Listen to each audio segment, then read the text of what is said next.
So we've got a situation, and it's kind of like when the cheerleader, the head of the cheerleading squad, who is dating the football captain, the quarterback, and to everyone's perception, they are the ideal couple. They are the Barbie and Ken of high school, and then they break up, and everyone's shocked that such a good thing seemed to finish, and we're wondering, are they going to get back together? Are they going to patch it up?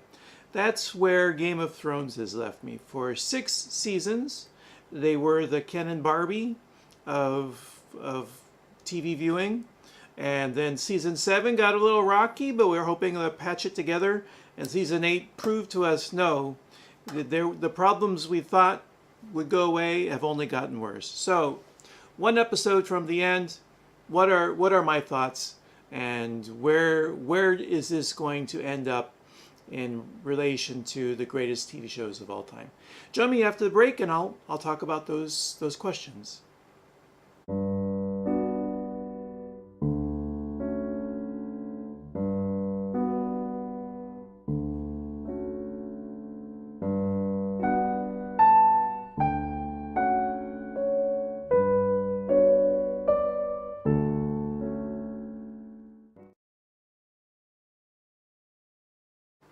Welcome back to my review of Game of Thrones, Season 8, Episode 5, titled The Bells.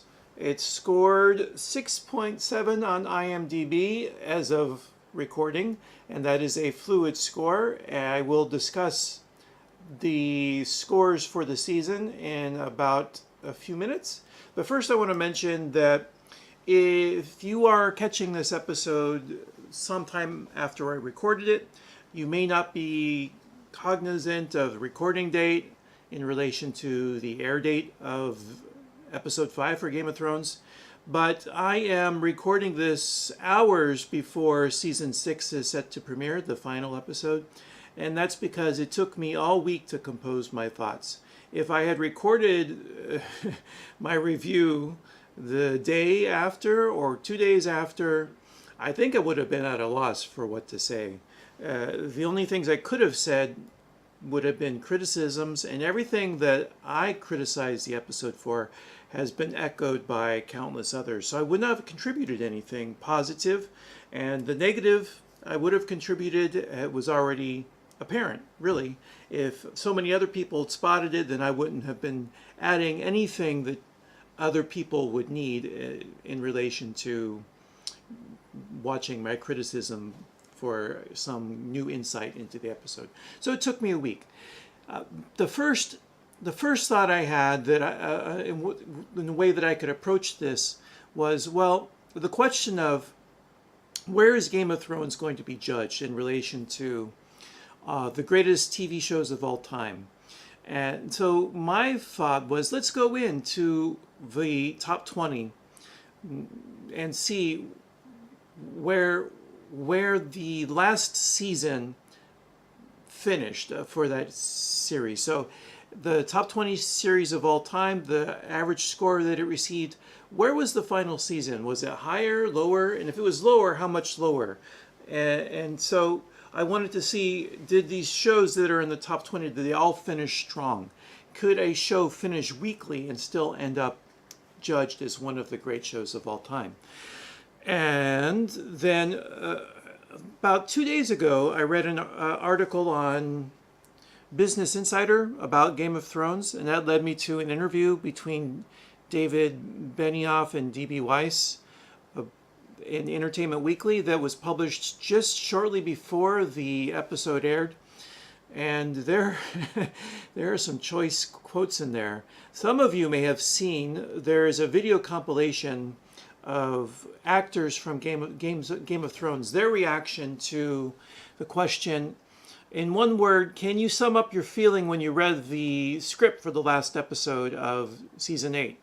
And there are some telling reactions, especially from Amelia Watson, I believe her name is Amelia Watson. Hold on, let me check that, the actress who plays Daenerys, but let me make sure I'm getting that correct. So I'll be back, 1 second. Amelia Clark. I think I was confusing her with Emily Watson, at least the names So I put them together, got Amelia Watson. But Amelia Clark, there's a really great interview where she's, I think, on the red carpet for maybe the premiere of season one for episode 1 of season 8 of Game of Thrones, I'm guessing. And she says early part in the interview, this will be the best season ever. And then she's with two of the other actors, the ones that play Missandei and Grey Worm. And all three are asked to give one-word response to how they felt after reading the final episode. And the other two actors have a warm, enthusiastic response, and Amelia Clark doesn't want to say anything. She doesn't want to lie. So her face just gets kind of screwed up like that. And then she half sarcastically says, best season ever, rather than giving a reaction to her response to the last episode. But in a separate interview, she is quoted as saying after reading that, she had to put the script down. After reading the last episode of season 8, she had to put the script down and walk around for 3 hours and compose her thoughts. None of those are good signs. So the actors themselves had a mixed reaction to this season when they were asked just to give their own personal reaction. None of them wanted to come out and say bad things. But Peter Dinklage also had a very strange response to this question. So the actors themselves were signaling that there were going to be some issues to the season before the season had even aired. And then I read this interview in Entertainment Weekly between David Benioff and D.B. Weiss, and there are some choice quotes about signaling their reaction to it. So I have them here loaded up on my Kindle, and here we have, this is the best one, the most pointed of all, Entertainment Weekly. So here you are, the final season. How is it? Are you happy? And David Benioff says, it's too early to say. And then Dan Weiss says, it could end up being a complete mess, which may have been one of those reactions like, well, I'll say the most negative thing because I don't really believe that could happen, but it's my feeling it might. But he's also kind of saying, well, it could be, we could have messed up here. And then we have another one from David Benioff, and this says a lot. Without him saying it, it says a lot. David Benioff. From the beginning, we've talked about how the show would end. A good story isn't a good story if you have a bad ending. Of course, we worry. It's also part of the fun of any show that people love arguing about it. I love the way David Chase ended The Sopranos, and here this is the editorial side with its surprising cut to black. I was one of those people who thought my TV had gone out. I got up and was checking the wires, unable to believe my cable had gone out in the most important moment of my favorite TV series. I think that was the best of all possible endings for that show. But a lot of people hated it. I've gotten into a lot of arguments with people about why that was a great ending, but people felt legitimately cheated, and that's their right to feel that way, just as it's my right to feel that they're idiots. So here Benioff is saying that he has a reaction, and he understands when people have the opposite reaction. It's just that when they have that opposite reaction, they're stupid.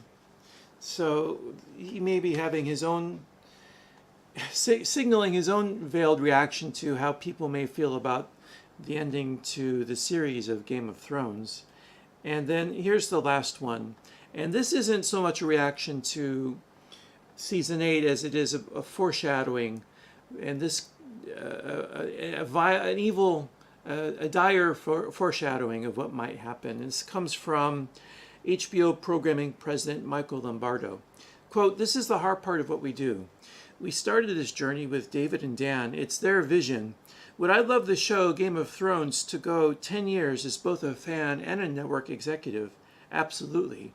If they weren't comfortable going beyond 7 seasons," and here he's talking about the showrunners, "I trust them implicitly and trust that's the right decision.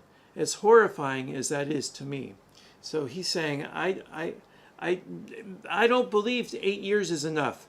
I don't believe truncated season 7 and truncated season 8 is enough. But I trust that the showrunners, their vision of having a shorter season 7 and season 8, and their vision of ending it at season 8 instead of season 10, I trust, because they've piloted this ship so successfully for 6 seasons, I trust their decision will be right, even if I feel and I worry that that's the wrong decision. And so the rumor mill is that HBO wanted 10 seasons. The rumor mill is HBO wanted 10 episodes for season 8, and the showrunners nixed that idea. And it was announced about a week and a half ago they will be the directors of the next Star Wars trilogy. They will do all 3 episodes. And so now we have to believe, and by that it's not just the royal we, it does include me, but also other critics who are kind of reading the tea leaves on this, that they have truncated season 7 and season 8, partly out of exhaustion and partly out of the impulse to get this finished quickly so that they could be the directors for the next Star Wars trilogy. Because if they're still busy making Game of Thrones through 10 seasons, they won't get to do this next Star Wars trilogy. Disney would have found some other creators to do that. And I have heard that they are Star Wars fans. Their lifelong dream was to do a Star Wars film. So here now we have two key ingredients as to why this tension in my neck kind of betrays me not wanting to really speak ill of people who have been responsible for one of my favorite series. But, you know, we all know, we see it. All of us see it. I shouldn't say all. There are some who are happy with the season, but a good number of us see that the season's not working. And so I want to identify why. And so two key reasons. One is no George R.R. Martin. The theory is he has provided the bare bones outline for how the story is going to end. He hasn't provided more than that because he likes to be loose in his writing. So he has an idea of where the story's going, but he likes to uncover it as he goes. So he kind of told them, these are the main characters, this is where they're going to end up, and the rest of that was left up to the showrunners. And so we began to see with season 7, and I would argue even season 6, because season 5 is where the story finished that they had got from George R.R. Martin. So beginning with season 6, they began filling in their own canvas.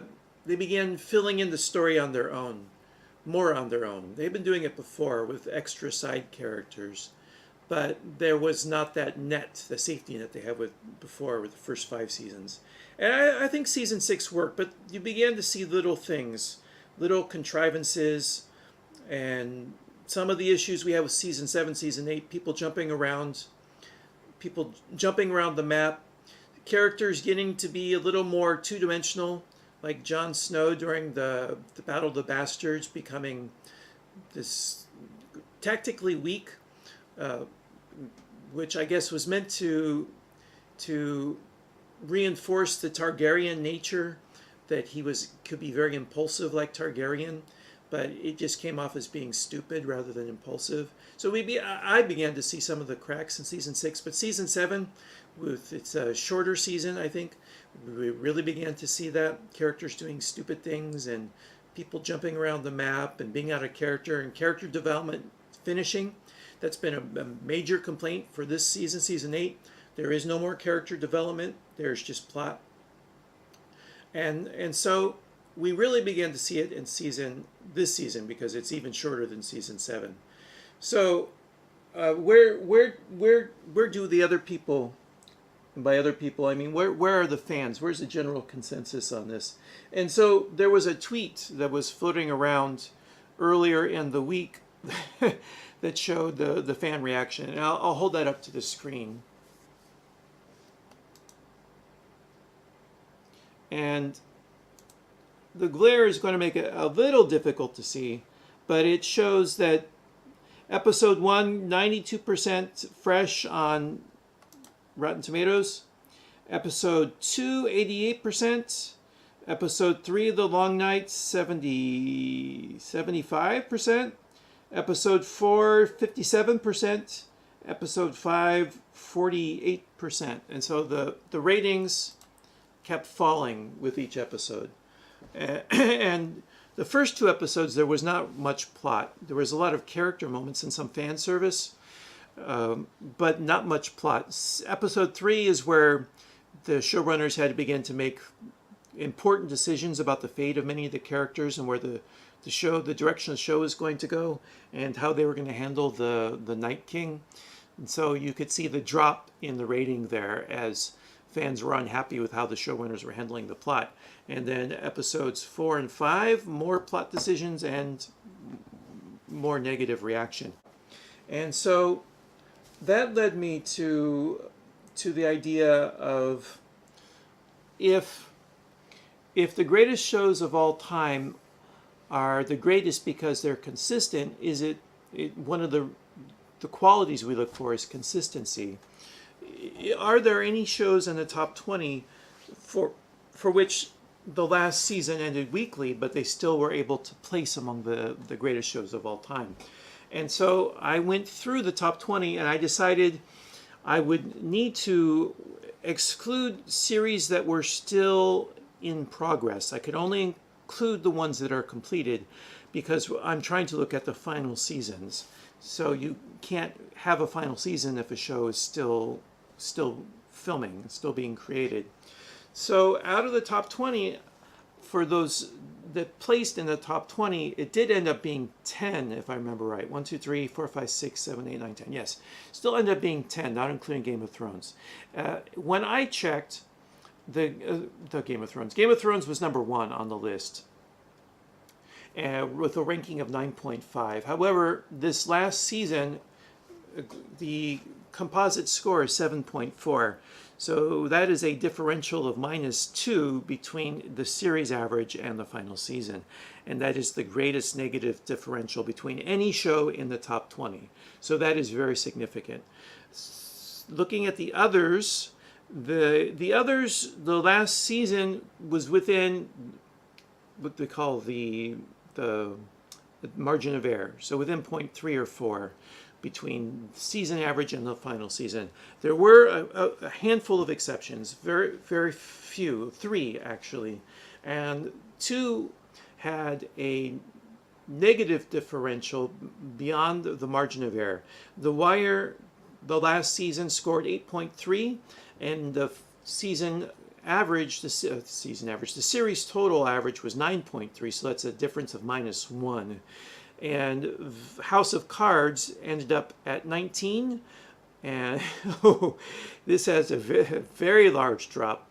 The series average is 8.8, but the final season average was 3.3. So I didn't bother checking what score it would receive if you excluded that final season. I'm sure the series average would be much higher than 8.8 with the exclusion of the final season. So that is one case where the final season was so weak, I'm sure it dragged down the whole show. In fact, I'm curious, would it be in the top 10? If you excluded that final season with the average of 3.3, would it be in the top 10? I should have checked. There was one that was higher, which was surprising, and that is Friends, which places at 14 with a average score, series score of 8.9, but the final season was 9.2, so it had a plus, just inside the margin of error with 0.3. But that was the only one that was greater, so I thought I should mention that. And then there were 2 that only had a single season. So the worst season and single season would be considered the best, and that was Death Note and Firefly, both of them scoring 9.0. So those don't really count because they don't have a final season. They just had a single season. So in the end, what does all this say about the decision that the showrunners made to truncate the last two seasons? They did give us some longer episodes, but the airtime for the seasons was still shorter than they had been doing before. And perhaps even there should have been a ninth or a 10th season. I think that it definitely should serve as a lesson in the future for other series that are coming to a conclusion, that truncating the story should be considered very carefully, and that it's quite likely that trying to shorten up the story is going to lead to weaker writing. I think that it would have been possible for them to do a shorter final season if there had been fewer characters in the series. Then it would not have been an issue for them to try to balance character moments with plot. But because there's such a sprawling series and it had been going on for so many seasons, just trying to wrap all these things up and also advance the plot proved to be an insurmountable challenge for the showrunners. And I think that for two reasons: perhaps their facility at doing plot is weak. I think even through season 7 and 8, they were really good at writing character moments. For example, in this last episode, the scene between Jaime and Tyrion, the final scene, was quite moving. And there have been other examples like that. In episode 3 of this episode 2, sorry, of the season, I think it was A Night for the Kingdom, where Jaime knights Brienne. That was a wonderful scene. So they can still do character moments, but I think their skill at plot is not so strong. And the fact that they had a Bible, more or less, what they refer to in television is the Bible, and that is the overarching plot and the character biographies that all the writers for this series have to refer to before they write an episode. Their Bible for this series was the books from George R. R. Martin, and that Bible was used up when they got into season 6. But it didn't seem to be so much a problem. I know there are some who believe season 5 was the last great season, but I would argue season 6 was. And I think the fact that season 6 had 10 episodes and season 7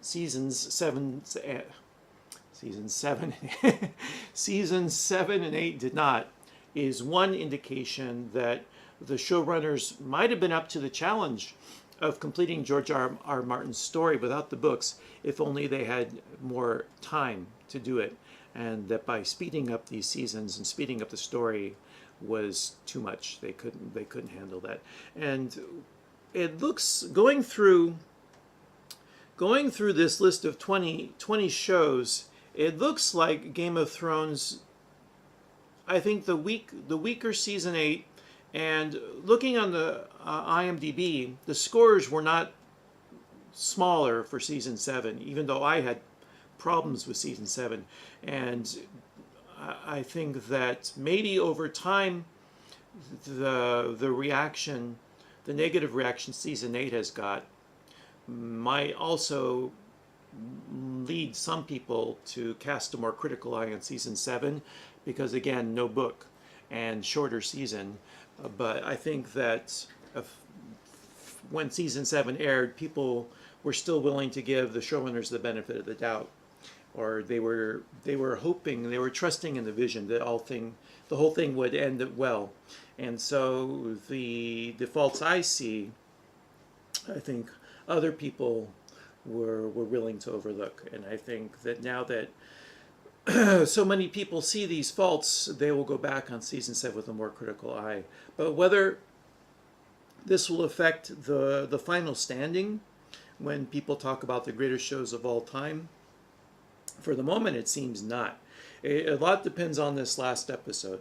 But the fact that House of Cards could get a 3.3 and still end up in the top 20, and the Game of Thrones has a -2 differential for the score of the last season in comparison to the series, it looks like it'll last. If these first 6 seasons, the first 7 really, because the score in IMDb for that is quite strong, if those first 7 were enough to get it in the number 1 position, it seems as if a weaker final season won't ruin its reputation.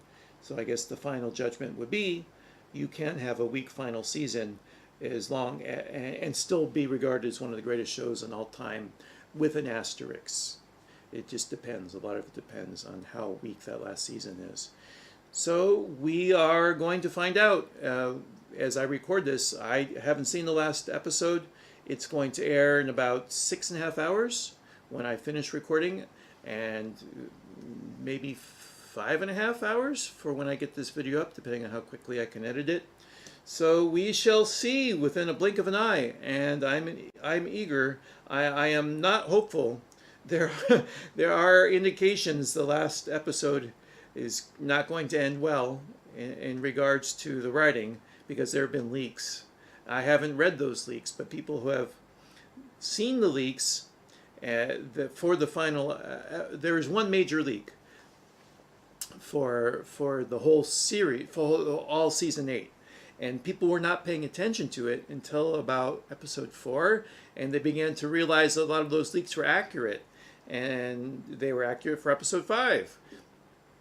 And the people who have gone ahead and read the completed leaks for episode 6, the reaction is kind of similar to Amelia Clark's, and that is a sarcastic best season ever.